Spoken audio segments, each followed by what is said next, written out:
Bueno, pues buenas tardes a todos. Espero que vamos a continuar con esta charla acerca de este tema que comenzamos a ver el día martes, en donde discutimos y les presenté la idea tiene que ver con algo que se llama el sujeto de la historia. ¿Y qué quiere decir convertirse en sujeto de la historia o sujeto histórico?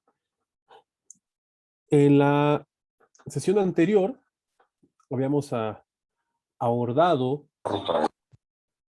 el tema desde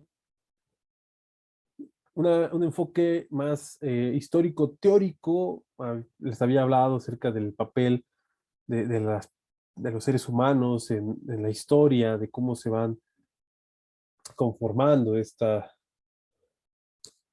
idea de quiénes hacen la historia, de cómo los hombres se convierten en sujetos de la historia. Y llegaba a la conclusión de que los sujetos de la historia son grupos sociales, no son individuos, sino grupos de personas que en algún momento determinado se dan cuenta que la realidad en la que se encuentran puede ser diferente y por lo tanto hay un proceso de quiebre para que la sociedad o la realidad, mejor dicho, en la que se encuentran pueda cambiar. En ese momento se convierten en sujetos históricos. Eh, Dicho esto, tal y como he comentado en la sesión anterior, hoy quiero que partamos de esta idea, pero viéndolo desde una perspectiva actual, viéndolo desde una perspectiva pues muy contemporánea, sobre todo desde nuestra realidad aquí en México y entender el papel de nosotros como ciudadanos en nuestra sociedad. Ok, entonces quiero partir de esa idea. Déjenme.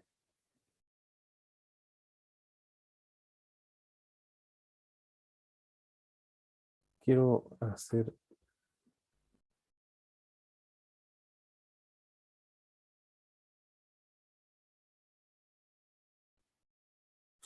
Ya, listo. Entonces, hablar de la cuestión del sujeto histórico en la actualidad, en la coyuntura que estamos viviendo aquí en México, implica hablar de la realidad política, económica y social en la que nos encontramos inmersos. Por lo tanto, es indiscutible que tomemos como punto de partida el 2018. Eh, yo considero, más allá de filias y fobias, yo considero que el 2018 es un parteaguas en la historia contemporánea de nuestro país, porque se vivió un proceso de cambio, o mejor dicho, marcó el inicio de lo que puede ser un proceso de cambio en nuestra historia más reciente, que se vivió justamente con apabullante, la apabullante victoria de el ahora presidente de la República, que se llama Andrés Manuel López Obrador, y su movimiento que se llama Morena, ¿verdad? Este partido, movimiento que hoy en día está en el poder y que pues ganaron las elecciones en aquel año 2018, hace ya 3 años, de una manera apabullante como nunca antes se había visto en la historia de esta nación. con más de 30 millones de votos, ¿verdad? Es algo sorprendente. Pero bueno, el punto de esto es entender en ese proceso que se inició en 2018, qué papel jugamos nosotros como personas que nos encontramos en la coyuntura. ¿Qué papel vamos a jugar en ese proceso? ¿Y por qué es importante entender? Bueno, eh, eh, ¿qué implica el 2018? Entonces, les decía, implica un momento de quiebre, un momento en el que la historia más reciente de nuestro país pues, se ve marcada por el inicio de un movimiento político nacional bastante interesante. Les decía, más allá de las filias y fobias que uno pueda llegar a tener frente al gobierno que hoy en día está pues, en Palacio Nacional, que encabeza ¿no? el gobierno federal, más allá de que uno pueda estar o no de acuerdo, sin duda alguna es un momento importante, un momento de quiebre, por varias cuestiones. Entre ellas, eh, la primera que podría yo señalar tiene que ver con una ruptura que se quiere hacer frente a algo que estuvo gobernando este país por más de 30 años, que es el neoliberalismo como ideología política, económica y cultural. Y eso no es menor, ¿no? O sea, eso por un lado. Por otro lado, pues es la primera vez que un gobierno que aún se autodenomina, aunque yo sé que podríamos discutir esto, llevárnoslo por horas hablando si estamos o no de acuerdo de que el gobierno que hoy en día encabeza AMLO es de izquierda o no, pero pues bueno, si ellos se autodefinen como una izquierda moderada, de centro, y pues es la primera vez en la historia de este país que un gobierno que se adscribe políticamente a la izquierda, pues está en el poder. Y eso pues no es menor tampoco. Entonces ahí tenemos dos aspectos bien importantes. Por un lado, les decía, es un gobierno que busca, en cierto modo, revertir lo que fue el periodo neoliberal, entendiendo al neoliberalismo como esta ideología política, económica y cultural que se asentó en nuestro país por más de 30 años. Y por otro lado, pues tenemos que es un gobierno que pues, se adscribe a la izquierda como corriente política. Asimismo, también es importante señalar que es un gobierno que, por lo tanto, al estar en contra del neoliberalismo y se asume como un movimiento político de izquierda, eh, pues tiene detrás, y esto es indudable, uno lo puede ver, o sea, tiene detrás a una poderosa, muy poderosa red de movimientos sociales. Es un movimiento social enorme y pues, un movimiento de masas que yo creo que no se veía en México en mucho tiempo. De esa forma, pues tenemos que es un gobierno con un sólido apoyo popular, con un sólido apoyo popular. Eh, y ahorita que estoy diciendo esto, se me viene a la mente este viaje que hizo el presidente hace un par de semanas, si no mal recuerdo, a la Sierra de Guerrero, ¿no? Y se ve todo. Ahí es donde uno puede ver justamente eso, es un apoyo, un sólido apoyo popular. De esa forma, entender esos puntos es muy importante, muy importante. Porque y lo repito, uno podría estar a favor, ¿no? O en contra de muchas de las prácticas que se están llevando a cabo, que este gobierno está implementando. Al final, pues ningún gobierno es perfecto y pues hay mucho todavía, mucho de los vicios que se tenían anteriormente y que no se van a poder erradicar de la noche a la mañana. Todas las formaciones son se dan por procesos larguísimos, de muchos años, y una sociedad como la mexicana, en donde los gobiernos la habían apabullado, la habían aplastado, la habían eh, prostituido, y donde había contubernios entre los gobernantes y los poderes fácticos, empresarios, el crimen organizado, entre otros. Entonces es lógico que en un par de años es imposible modificar tanto. Sin embargo, pero ahí podemos ver, ¿no?, algunos cambios. Ahora, en en esta coyuntura que yo sé que ustedes están muy, eh, o sea, que se acuerdan, que están al tanto, me imagino que en algún momento ven las noticias, que han visto algunas declaraciones, hoy en día que las redes sociales nos dan esta facilidad de poder eh, ver todo lo que acontece, pues se dan cuenta de lo que está sucediendo. Entonces, ¿qué papel juega la sociedad en este proceso? Es ahí el punto en donde quiero detenerme. De lo que se trata, y este es un punto de vista mío, de lo que se trata, creo yo, es de poder construir un sujeto histórico constituyente.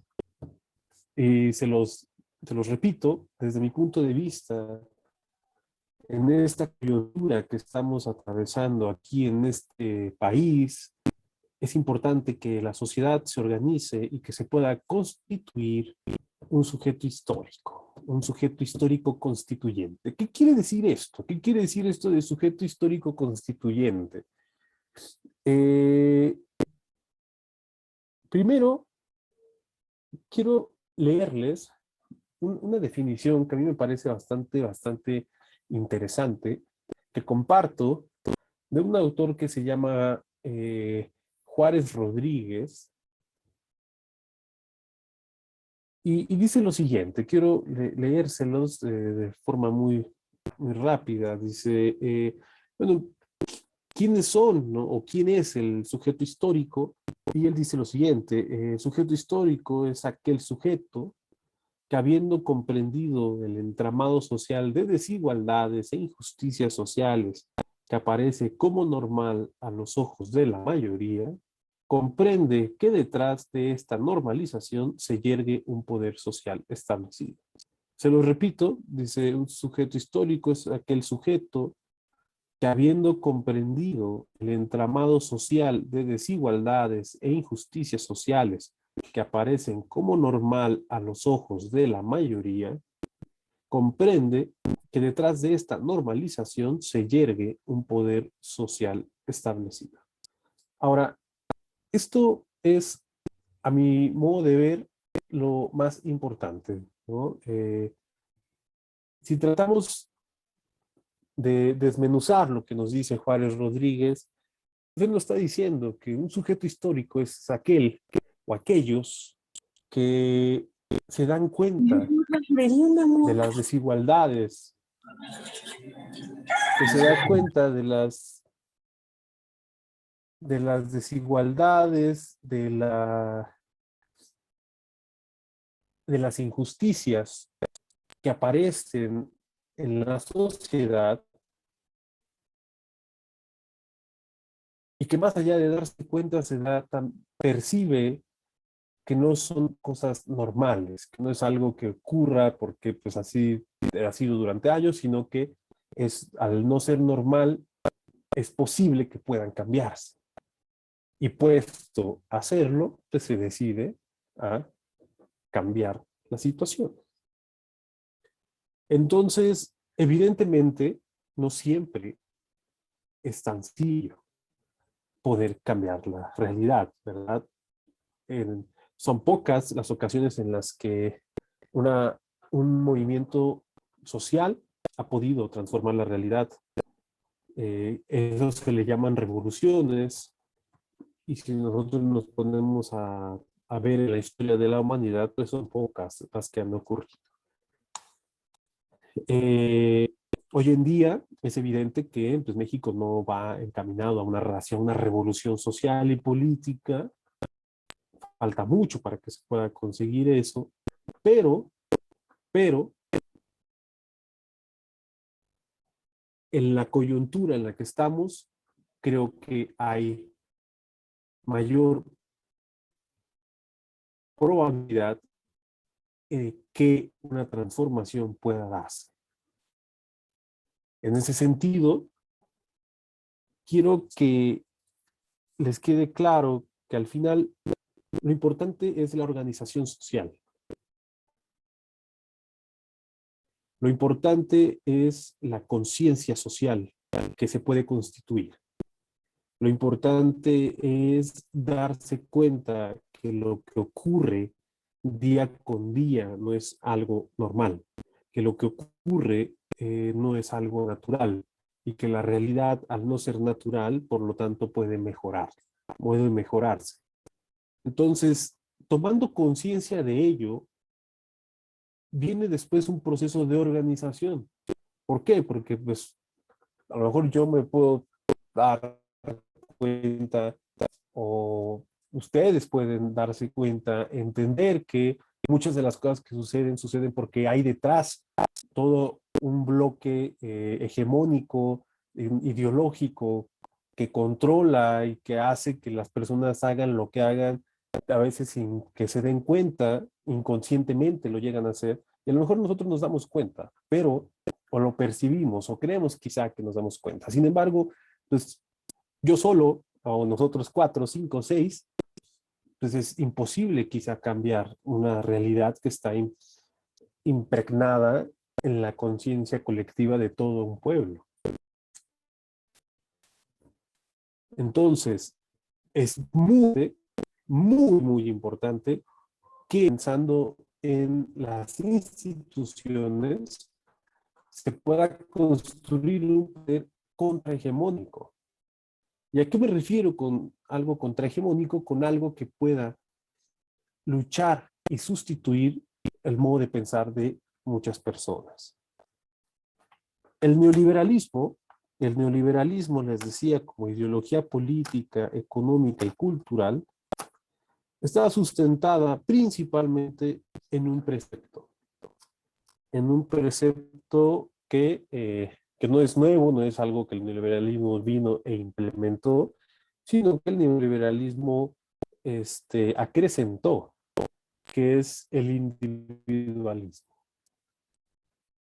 Y si se dan cuenta, pues hoy en día tenemos que en este país, pues la gente difícilmente, no todos, no, sería yo un injusto si dijera que todos, pero gran parte de la sociedad, y ustedes seguramente lo van a recordar algo, de que gran parte de la sociedad tiende a pensar de esta forma, muy individualista, no en el colectivo, sino en lo individual, en lo que me pueda traer beneficios a mí y nada más, sin importar los medios.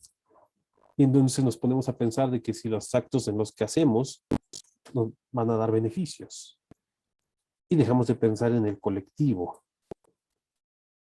Y eso es algo que les digo, ha existido realmente, no es como que el neoliberalismo inventó, pero sí lo acrecentó. Y al estar sustentado principalmente en la cuestión económica y en esta idea del empresariado y de que pues vales lo que tengas y todo esto se cimienta en la sociedad, pues se construye una forma de pensar en donde pues hay que tener mucho dinero para ser alguien importante, ¿verdad? Entonces, a partir de ahí, pues hay todo un problema social muy grave. Y si nos ponemos a escarbar, pues de ahí se devienen pues, muchas cosas. El hecho de que hoy en día en México gran parte de la población pues quiera inmiscuirse en el crimen organizado es por eso, ¿verdad? Porque quiere poder y dinero. Dinero fácil, ¿no? Sobre todo. ¿Por qué? Pues porque no hay las condiciones sociales que te garanticen un trabajo formal y estable. ¿Por qué? Pues porque también el liberalismo pues, vino y destruyó las relaciones sociales laborales, ¿no? Entonces, es un tema muy, muy importante, que no hay que dejar de lado. De esta forma, para constituirnos, desde mi punto de vista, como sujetos históricos que puedan transformar la realidad, debemos comenzar con un proceso de toma de conciencia, de entender que mucho de lo que acontece no es algo que esté normal, que sea normal, que sea natural, sino que puede cambiarse. En ese sentido, un gobierno como el que hoy en día está en, pues en el gobierno federal, en Palacio Nacional, un gobierno como el que encabeza este presidente, puede, puede utilizarse para eso. Eh, Puede utilizarse porque es un gobierno que, bien o mal, tiene detrás, ya les decía, un poderoso apoyo popular. El problema aquí es que no se aproveche eso. Y yo estoy seguro que quizá todos los que estamos ahorita aquí estamos convencidos de que pues, queremos una nueva sociedad, un nuevo México. Y que para conseguirlo, sin duda, tenemos que poner de nuestra parte, desde lo individual, desde nuestra forma de pensar, desde nuestra forma de actuar, pero también y sobre todo colectivamente, desde la organización social. De esta forma, al organizarnos socialmente, podemos funcionar como puntal para esos cambios importantes. Eh, y solos también pues no se podría. Entonces, un gobierno que en cierto modo se define como pues, un gobierno de izquierda, pues también debería de apoyar en ese sentido. Y entre los dos, pues, construir un puente hacia esa nueva sociedad. En ese sentido, la coyuntura en la que estamos atravesando es una coyuntura bien interesante, que realmente pues no sabemos a dónde vayamos a parar, no sabemos qué es lo que vaya a suceder años más adelante. Nos encontramos en un momento realmente de quiebre, en un momento de refundación de muchas cosas, pero un momento que se debe de ver como una oportunidad. Las transformaciones sociales no se dan de la noche a la mañana, sino en procesos de largos años, y eso es algo que hay que entender.